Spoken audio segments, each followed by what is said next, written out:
Assalamualaikum warahmatullahi wabarakatuh.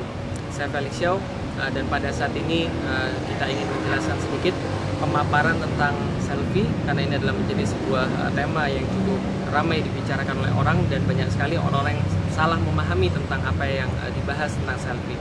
Pertama-tama harus kita lihat bahwa selfie ini adalah sebuah teknik foto di mana orang-orang menggunakan dirinya sendiri untuk mengambil gambarnya sendiri, baik lewat tangannya sendiri ataupun lewat alat-alat yang lain. Maka proses pengambilan gambar inilah yang disebut dengan selfie. Maka selfie berbeda dengan orang yang mengambilkan gambar atau orang yang berfoto dengan orang lain sebagai kameramannya. Nah, maka kita sikapi kemudian seperti apa Islam kemudian memandang selfie ini.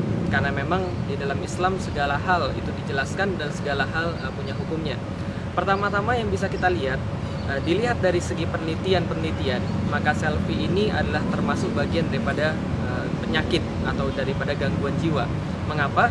Banyak sekali jurnal-jurnal psikologi yang menyampaikan bahwa segala sesuatu memang perbuatan yang overdosis, termasuk selfie ini mengandung narsistik yang sangat besar sekali, dan ini adalah bagian daripada penyimpangan, bagian daripada gangguan jiwa.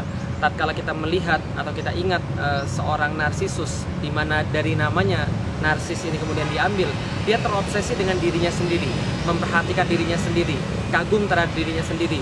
Ketika dia melewati kolam, dia lantas bercermin di depan kolam, lalu kemudian dia mengagumi dirinya. Setiap hari dia melakukan seperti itu, bertambah lama kemudian bertambah kerap, bertambah lama bertambah sering, dia selalu mengagumi dirinya di atas kolam itu.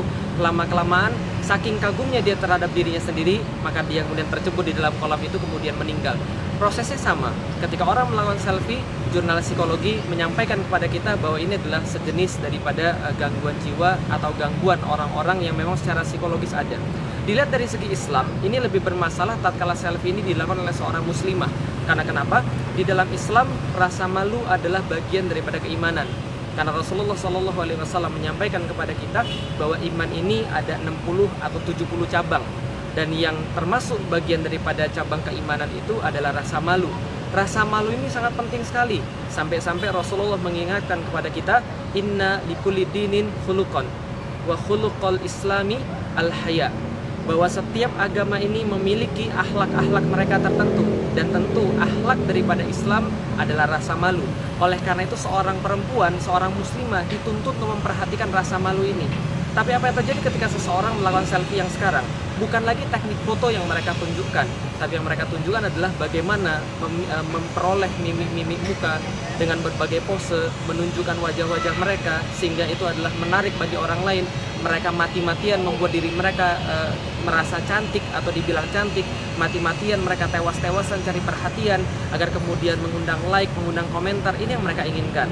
Kemudian ada 9 kotak, kemudian masing-masing dengan mimik muka pose yang berbeda-beda, dengan wajah yang diunyu-unyuin, dikiut-kiutin, kemudian wajah yang dimonyong-monyongin. Inilah bagian daripada tadi penyakit. Karena kenapa?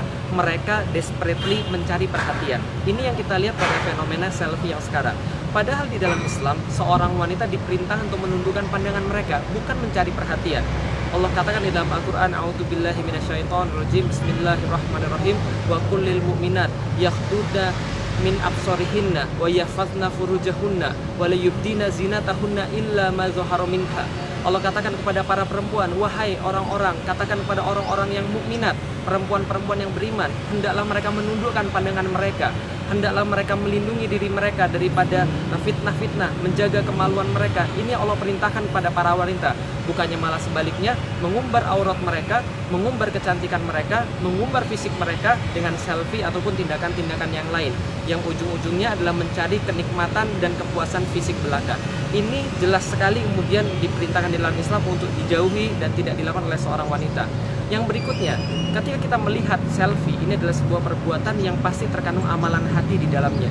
Yang kita khawatirkan bahwa selfie ini berujung pada takabur, berujung pada sifat riya, dan yang paling sedikit adalah sifat ujub. Kita tidak mengatakan bahwa setiap selfie pasti takabur, pasti riya, pasti ujub. Tidak. Kita tidak pernah mengatakan pula bahwa selfie ini haram, karena kita kembalikan pada hukum asal berfoto adalah mubah, boleh. Maka selfie pun boleh-boleh saja.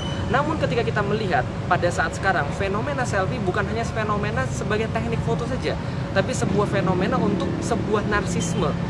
perhatian terhadap diri, mengundang like, mengundang komen, yang ini adalah membahayakan, yang sudah saya bahas tadi, bahwa ini adalah membahayakan rasa malu pada wanita, menghilangkan rasa malu pada wanita.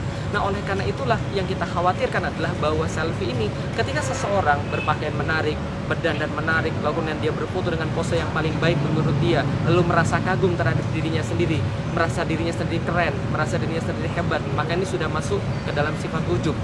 Ketika dia kemudian maju lagi, satu langkah lagi, dia upload ini kemudian ke media sosial, kemudian karena komen-komen, karena like itu lantas dia merasa hebat, lantas dia merasa kemudian dia berbuat ini supaya di like, supaya dikomen oleh orang lain. Mulailah dia berbuat sesuatu bukan karena Allah, tapi karena orang, maka masuklah ke dalam sifat riya. Dan ketika dia maju lagi selangkah, dia menganggap bahwa yang lain tidak lebih baik daripada dia, bahwa dia lebih baik daripada orang lain, masuklah dia ke dalam sifat takabur.